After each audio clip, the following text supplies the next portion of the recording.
We dive into everything relating to the Ravens' 31-30 loss to the Green Bay Packers next here on Locked On Ravens. You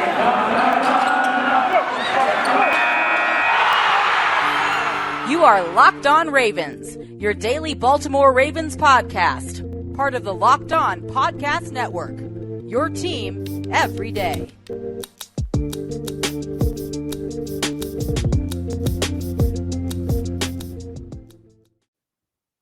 And we returned here with another episode of Locked On Ravens. I'm your host, Kevin Ostreicher of Ravens Wire, and we return here, unfortunately, our third straight non-victory Monday here on the show is Baltimore falls their third straight loss. This time they fall to the Green Bay Packers by the final score of 31-30. Now, all things considered, this was a game that many had the Ravens losing in blowout fashion. I had them losing by 8, 31-23. The final score 31-30. So I was kind of close in there. Got the Green Bay score right with 7 off on the Ravens, but they put up a heck of a fight. They were down just about 30 players. They had guys injured, guys on the COVID list, guys leaving this game with injuries. They still managed to persevere, to tough it out, to use that next man up mentality, and they go out and put up a fight. The secondary was not great. We'll talk about the defense in the second segment. We'll talk about the offense here in the first segment, and obviously where the team goes from here, playoff picture and more from where the Ravens were to where the Ravens are right now in that. But, Tyler Huntley comes in, plays a really good game for his second, not full week of NFL action, as he came in after Lamar Jackson and played a bit in week 14, but, really his second almost full game, although this one he did play every snap at the quarterback position, and he played well. So we'll talk about his performance, talk about the run game, the wide receivers, the offensive line in the first segment with the offense. In the second segment, dive into the secondary and just what went wrong there, talk about the pass rush a bit as well. And then in the final segment again, where the Ravens go from here, what they have next in the playoff picture, of course. So with all that being said, let's jump right in. Before we do that, though, be sure to follow us anywhere you get your podcasts, both in audio and video form. If you're here with us in audio form, be sure to follow us and be sure to turn notifications on so you know when our content comes out. But I'll tell you right here, it's Monday through Friday, 6 a.m. Eastern time. Also, be sure to follow the show on YouTube. So that means whether it be subscribing, liking the video here today, I really do appreciate it. It does help out the YouTube algorithm when you do subscribe and like the video. And also, our first goal on YouTube is to reach 1,000 subscribers. So if you're listening in audio form, you want to go over there, click the subscribe button. I greatly appreciate it. I greatly appreciate everybody who is listening today, who has already subscribed. And I know it is tough to listen after a loss, so really do appreciate that. Also, be sure to follow me on Twitter at CashTracker34 and the Locked On Ravens Twitter account at Locked On Ravens. So let's dive into everything here in this game between the Ravens and the Packers. And we'll start off with the offense, as promised here in this first segment. Let's talk a bit about Tyler Huntley, though, because Huntley is a player that really a lot of people have, I would say, high expectations for, especially based off of what he has shown coming into this game. Look, he is not Lamar Jackson. There is that misconception of, all right, Tyler Huntley has played well in these couple games. Is there quarterback controversy in Baltimore? Should the Ravens bench Lamar Jackson or let Lamar Jackson walk for Huntley? The answer to all that is no. Lamar Jackson is still the starter. Lamar Jackson is still the better player. But what Tyler Huntley has proven to me in his NFL action, whether, at least this season, whether it be Chicago or Cleveland or now Green Bay, he has shown that he is the absolute perfect player to back up Lamar Jackson. In this game against Green Bay, 28 of 40, 215 yards, 2 touchdowns through the air, also had 13 carries for 73 yards and 2 touchdowns on the ground. So the Ravens leading passer and the Ravens leading rusher, which has been a common theme for quarterbacks on the Ravens this season. But I just think for what Huntley has shown, it's been growth and improvement. And I think we can see it over the course of the games that he's played in. I know we saw a couple times he was kind of loosey-goosey, as the broadcast called it, with the ball. And we saw that again a little bit in Green Bay, where he was kind of like running with it a little bit. And it was like, all right, you tuck it in a little bit, tuck it in. But we didn't see the turnovers. Huntley, didn't turn the ball over once. And that is an improvement from Cleveland, where he did have the 2 fumbles that were in really big spots for the Ravens. And was making good throws, making good decisions, good reads. It wasn't all perfect. It was not all perfect. There's still room for Huntley to improve. And I mean, look, rightfully so. It's his third huge game of NFL action. But I think for what Huntley has proven to me is that, look, he's made a couple $1 million over these last couple weeks here. He might be competing for a starter spot elsewhere in the near future. I would not be surprised. Baltimore obviously would love to keep him. I'd love for him to stay in Baltimore, but he's he's done a lot of good things with this Ravens team over the course of what he has done in this. I'm not saying it's a trial run, but like you're seeing what you have in your backup quarterback. Can he keep the team competitive? Can he keep the team in games? Some backup quarterbacks, the answer is no. But for Huntley, the answer is definitely yes. I liked what I saw out of him overall. And look, he's the reason that the Ravens, or at least one of the reasons why the Ravens were able to stay in this game. The Ravens scored their first quarter touchdown since week 6 in this game, finally ending that drought. The Ravens get off to a fast start. I mean, what an amazing trend that is. Hopefully that we'll start to see here is the Ravens, obviously on their first possession, John Harbaugh decides to go for it on 4th down instead of kick the field goal in the red zone. And, field goals in the red zone are a whole different conversation. I understand John Harbaugh not going for the points there and rather going for the 4th down conversion. Against Aaron Rodgers, field goals is not going to win the game. And if that was a theme all game, I think, the Ravens have to be aggressive. We saw them be aggressive multiple times. We saw them go for it inside their own, 30, 40-yard line. And still the Ravens were able to come back and be in prime position to win the game. So credit to the offense for sticking with it. They got stifled for a little bit. Towards the middle-ish part of the game, the third quarter, they only put up 3 points. But in the fourth quarter, again, a furious comeback. 13 points, because they did not kick the extra point at the end of the game. They decided to go for 2 again. And that's a whole other story that we can talk about right now. Actually, let's transition into that. The 2-point conversion has been a very controversial topic in Baltimore. Over the past couple weeks here, it has been a 2-point conversion for 3 straight weeks. It has been the talking point. And now we are going to talk about it again here in week 14 or in week 15. But in week 14 and week 13, they had huge impacts on the game. The Ravens go for 2 in Pittsburgh in week 13 to try to win that game. They do not get it in week 14, down 9. Instead of kicking an extra point to make it 8 in one possession, they go for 2. They don't get it. Here, you have about just over 40 seconds in the game. You score a touchdown. You're down by 1. John Harbaugh says, all right, offense, stay out there. Go try to win us this game or at least get us the lead and get Aaron Rodgers back out there for 40 seconds and see what he can do. Now, for me, I completely understand the decision to go for 2 this time. I think if there was any time to not question the decision, it would be this time to go for 2. Because based off of what we saw Aaron Rodgers doing to that secondary, we'll talk about it in the second segment, but he was slicing and dicing, and the stats don't really say it, right? He didn't have like the biggest statistical game ever, 23 of 31, 268 yards, 3 touchdowns, but it was, untimely 3rd down conversions. Guys were breaking wide open. The Ravens were rushing 3 or 4 guys and dropping everybody else back, and guys were still getting wide open. So I think in this situation, this is the time that, if you were going to question him for, I don't know, whether it was Cleveland, whether it was Pittsburgh, you're saying, why are you doing that? I think in this situation against Green Bay, this was the time that it made the most sense to me, because I agree with what John Harbaugh said after the game. To be completely honest, I think the Ravens had a better shot to win right there than if Aaron Rodgers gets the ball in overtime, or if he gets the ball, 40 seconds left. We've seen Aaron Rodgers lead this Green Bay offense down the field how many times over the course of his career with that much amount of time, a little bit more, a little bit less, right? We've seen him run a 1-minute drill, get Mason Crosby in field goal range. And yes, Mason Crosby has not been amazing this season, but I think that, look, the offense had the momentum. They were feeling themselves. And what my problem was with, I didn't necessarily have a problem with the decision to go for 2. I had a problem with the play call. The play call for me, whenever the Ravens run a rollout play, probably 6 out of 10 times it does not work. Maybe even 7, maybe even 8, and maybe even 9. But bottom line, it's not good most of the time. And I'm not saying it never works, but the Ravens have been one of the worst 2-point conversion teams in the NFL. You're taking away half of the field by rolling out Huntley to the right anyway. The play is definitely designed for Mark Andrews. Even though you have Marquise Brown breaking open, Tyler Huntley's eyes are locked on Mark Andrews the entire time. And so I think the Green Bay defense kind of knew it, and we're kind of shading people over there. And Andrews was open for a split second, but in that situation, the play call for me just was not the right one.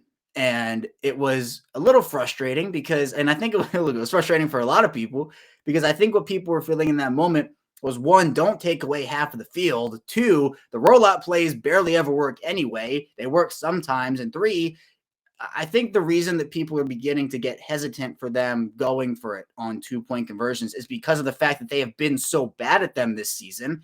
that every time they line up, people are like, why are you doing it? You've lost this game. You've lost this other game. You've lost this other game by doing this. So you're just going to lose this one too. So I think it's not necessarily like, all right, people are saying, oh my God, they should have kicked the extra point. And this, there are some people who feel that way. And look, I understand. You want to play for overtime. You want to see if you get the ball first with the coin toss. I get it. I understand. But I think in that situation, Aaron Rodgers, it was, again, the feeling I had going into the overtime in week 1 against Las Vegas. If the Raiders got the ball, I understood what was about to happen, and it was that they were going to score, and they did that. In week 2 against Kansas City, if the Ravens don't get that 4th down conversion, or if they pump the ball back to Patrick Mahomes, the way the defense was playing, the Ravens defense would have probably given up a score to Patrick Mahomes. So in this situation, the Ravens secondary, you had Robert Jackson out there. Again, we'll talk about this in the second segment, but I was okay with the decision to go for 2.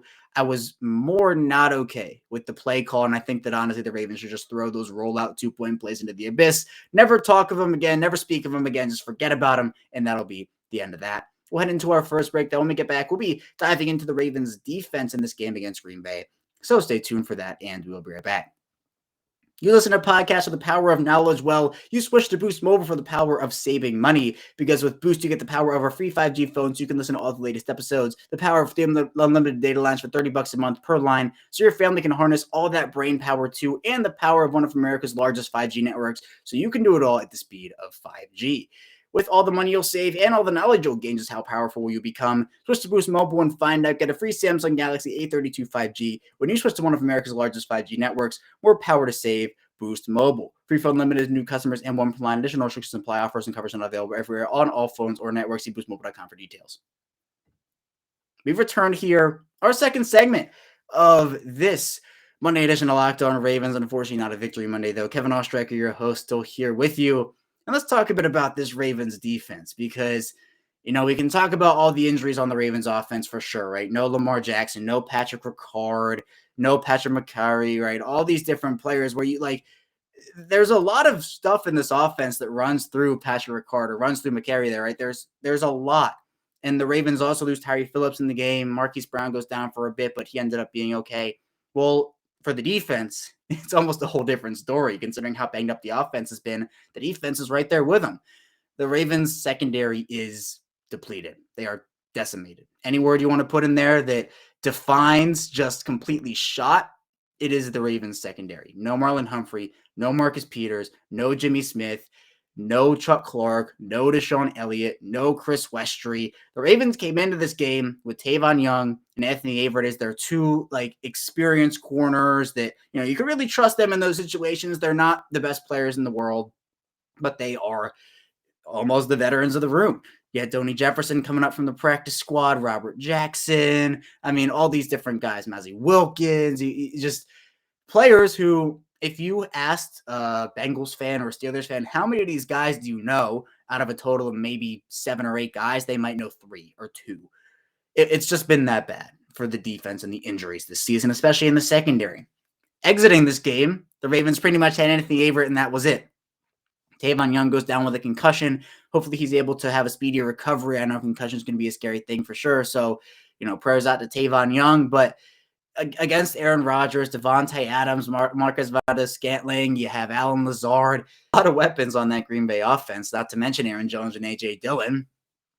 And I think that the way that the Ravens defense played in this one, very resilient at the end of the fourth quarter, got the Ravens the ball back in a couple of situations. They didn't necessarily have Aaron Rodgers go over 400 or 450 yards or anything, but it was the timely plays, the somewhat miscommunications. The miscommunications in this game, and the broadcast kind of pointed it out, came not resulting in big plays, but resulting in smaller gains that were either touchdowns or first downs or something of that nature. And we saw guys, you know, not give up outside leverage when they had inside help. And then they just, you know, you want to force them one way and they're forcing them the other way, and the help doesn't do anything. So those miscommunications, I mean, the Ravens played Anthony Levine a ton in this game. They played Geno Stone a ton in this. I mean, they had to play everybody a ton in this game. Tony Jefferson got signed literally a week ago today. And I mean, all this different stuff about, oh, you don't use injuries as an excuse. Don't use injuries as an excuse. Well, as I've said, it's not an excuse anymore. I don't want to use the excuse because, look, injuries happen to every team in the NFL. But again, with guys going on the COVID list, with guys leaving the game injured, the Ravens were down about 30 different players in this game from a pure numbers perspective. That is over half of an NFL roster. And it's not like they have 22 guys out with COVID. And, good thing they don't. That would have been a disaster. But it's injuries and guys who aren't coming back this season. They'll get a few guys back, but they're not going to get everybody back. And that, I think, is the more underlying issue in this one. The Ravens end up giving up a total of 346 yards. The Ravens outgained the Packers in total yards by 8 with 354. Both teams had 9 total drives. Green Bay, 5.9 yards per play. Green Bay held the ball for longer than Baltimore did, though, 31 minutes and 10 seconds. The Ravens held it for 28 minutes and 50 seconds. So things like that. The Packers went 80% in the red zone, 4 for 5. They also, in terms of third down efficiency, 5 for 9. So not awful, not great either. In terms of box score stats, I've talked about Aaron Rodgers in his stat line, 23 at 31 for 268 yards, 3 touchdowns.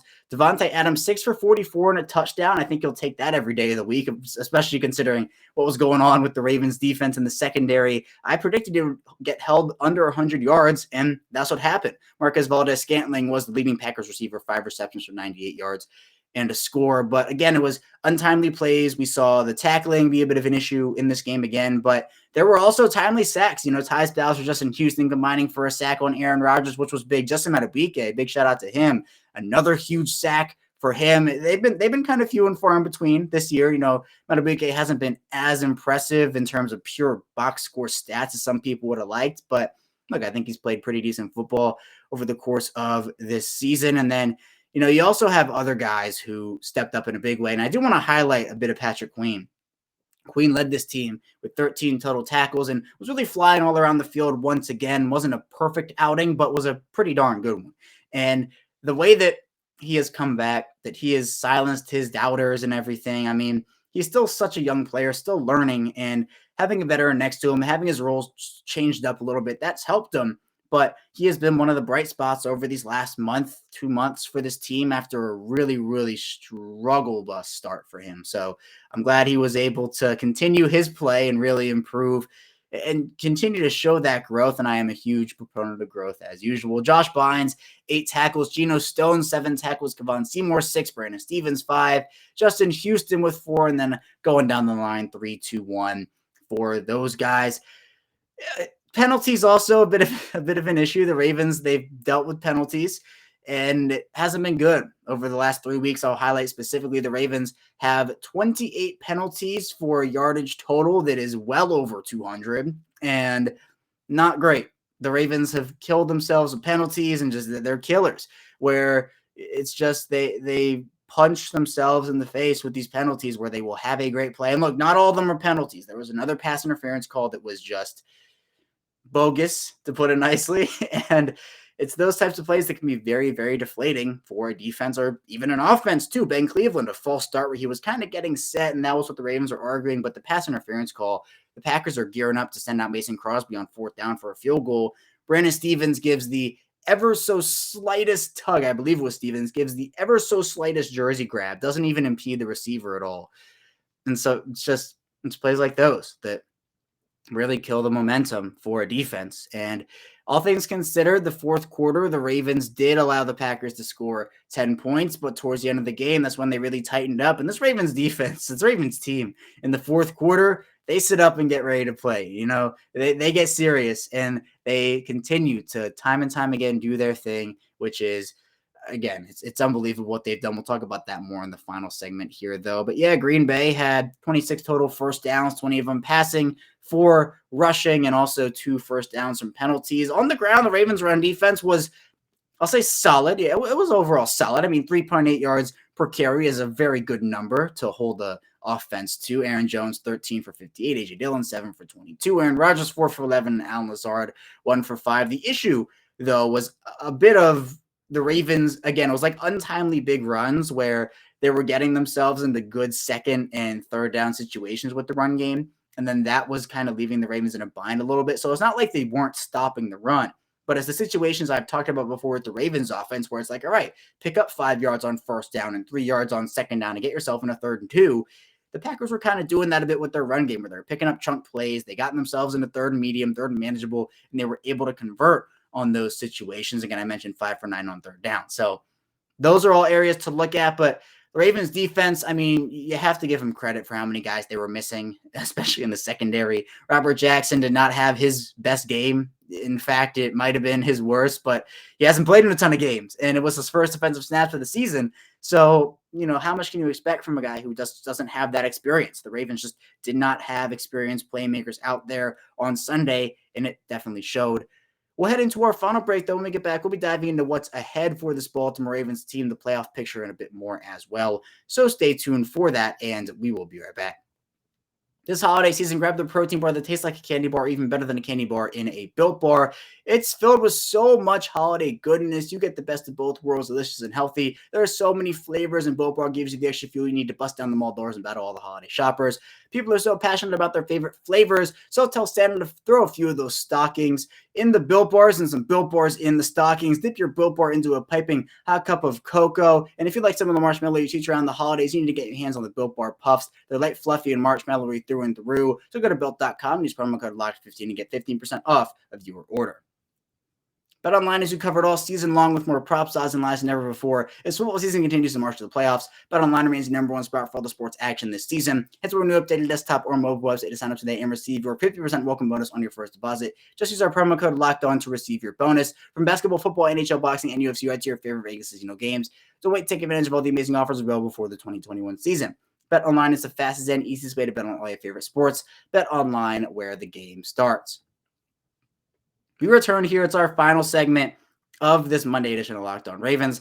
Kevin Ostreicher, your host, still hanging out with you here. Baltimore falling to the Green Bay Packers by the final score of 31-30. They fall to 8-6 on the season and completely out of the playoff picture if the playoffs were to start today. Now, I know that's a bit confusing at the moment because the playoff picture in general, you have the Chargers in there, you have the Colts in there, and people are wondering, why are the Ravens not in there when they have the head-to-head against the Colts? They have the head-to-head against the Chargers. Well, I'm going to try to explain it as best as I can because it is very, very confusing. Now, people view the head-to-head, and usually it is the case, the head-to-head as the number one tiebreaker. And that is true for a lot of different scenarios. But in the scenario the Ravens and these other teams are in right now, head-to-head is actually not the first tiebreaker. When you're looking at divisional tiebreakers, yes, head-to-head is the first tiebreaker. When you're looking at a wild card spot between just two teams, so let's say the Ravens had an 8-6 record and the Colts had an 8-6 record, those two would be the actual, all right, who won the game? That's the head-to-head tiebreaker. But there's more than two teams with an 8-6 record right now in the AFC. So you have Baltimore, you have the Chargers, you have the Colts, you have a couple other teams as well. So those all, when it's more than two teams, I have it straight here from NFL.com, so no fishy website or anything. This is from NFL.com. When there are three or more clubs with a tiebreaker in the wild card for any specific conference, the first tiebreaker is you apply the division tiebreaker to eliminate all but the highest ranked club in each division prior to proceeding to step two. The original seeding within a division upon application of the division tiebreaker remains the same for all subsequent applications of the procedure that are necessary to identify the two wild card participants. And then after that, you have the head-to-head sweep, but it's only applicable if only one club has defeated each of the others or if one club has lost each of the others. So the next one after that is best won-loss tied percentage in games played within the conference, so best conference record. Then you have best win-loss tied percentage in common games with a minimum of 4, so games with common opponents. So the playoff picture in the AFC right now is very complicated because there are so many teams with that 8-6 record. So you have Indianapolis, you have the Chargers, you have the Bills, and you have the Ravens. So that's 4 different teams. And even after Monday, the Browns could have that record as well. So, you have a bunch of different scenarios where, why don't the Ravens have that 7 seed or have that 6 seed? Well, ESPN explains it like this. Indianapolis is the 5 seed because they win the tiebreaker over Buffalo, Los Angeles, and Baltimore based on best win percentage in the conference games. Los Angeles has a tiebreaker over Buffalo and Baltimore based off the best win percentage in conference games. And Buffalo has a tiebreaker over Baltimore because of best win percentage in common games. So these teams all haven't played each other yet. Like, the Bills have not played the Ravens this season, and they will not play the Ravens this season. So that's where the head-to-head tiebreaker gets thrown out of the equation, because one club has defeated each of the others, or if one club has lost each of the others, that just hasn't happened this season. So that's why the head-to-head gets thrown out there, and then you have the conference games and the common games. Confusing, right? It's very confusing. I tried my best. If you might still be confused, and I apologize. I'm a little confused myself, but I just want to make sure that people understand that when there is two or more teams with the same record, or no, three or more teams with the same record in the wild card, there's some fishy stuff. No, not fishy because it's the rules, but you have some wonky stuff going on with, all right, who's in the 7 seed, who's in the 6 seed, who's in the 5 seed. So right now, Baltimore, with Cincinnati's win and their loss, fell out of the AFC North lead, because Cincinnati currently is at 8-6, but has a tiebreaker over Baltimore because that is head-to-head. The division is head-to-head tiebreaker. So Cincinnati's there. And then the Ravens fall out of the playoff picture. So I think, and I said this a bit last week, but this is a must-win game for the Ravens. If the Ravens don't win this game, I see a very tough path to making the playoffs. They need to win their divisional games. They are 1-3 in the division right now. They have lost once to each AFC North team. The only win against an AFC North team coming against Cleveland in Week 12. The Ravens need to get their division record to 3-3. They still have a chance to make it as a wild card team. I think their best shot is to make it as the division winner. I think they can still do that if they have the win against Cincinnati, the win against Pittsburgh, and then the loss to the Los Angeles Rams. In that scenario, I think they can definitely make it. So I think for me, the Ravens still can make the playoffs, but the loss to Green Bay doesn't help anything. But the season, I think, is on the line in Week 16. It's a very big game for this Ravens team. So for me, that's where I'm going for where I think the season can go, how I think the Ravens can make the playoffs and whatnot. Cincinnati's a big opponent for them. And with the Ravens losing them already once, they cannot lose to them again. That'll be a very big deflator, and just overall a bad conference record, bad division record for them if they continue to lose in the AFC. So those are all the tiebreaker scenarios. But again, you got to be a little bit proud of what this team did against Green Bay, who really, took this Packers team down to the wire, who were also missing a couple key contributors, but Aaron Rodgers, Devontae Adams, and all those guys, what a performance overall. Not many people expected this to be a 1-point game by the end of it all, especially considering who they lost in the game. Terry Phillips left with a knee injury, Tavon Young with a concussion, as I talked about a bit, but they've been dealing with their injuries this season. It's been very tough for them. It's been a hard season for them, but they've somehow made it magical in a way. The losses, I know they're not like magical, but some of the things they do in these losses, coming back, staying in it with teams, hanging with teams, I mean, it's been magical for them. So for me, it's been one heck of a ride. This season has been a heck of a ride, and look, it's far from over. You still have a couple games left here for really this make or break time for them to make the playoffs. Are they going to make it? Are they going to miss it? So for me, at the end of the day, I think the Ravens, they have a shot. The season's not over. The Packers' loss does not derail their season, but they do have a lot of work to do. Hopefully they'll get their star quarterback in Lamar Jackson back for next week, and we can reassess it from there. But that's all I have for you here today on Locked On Ravens. I'm going to get back here tomorrow. We'll be diving into more Ravens talk, so stay tuned for that, and I will see you tomorrow.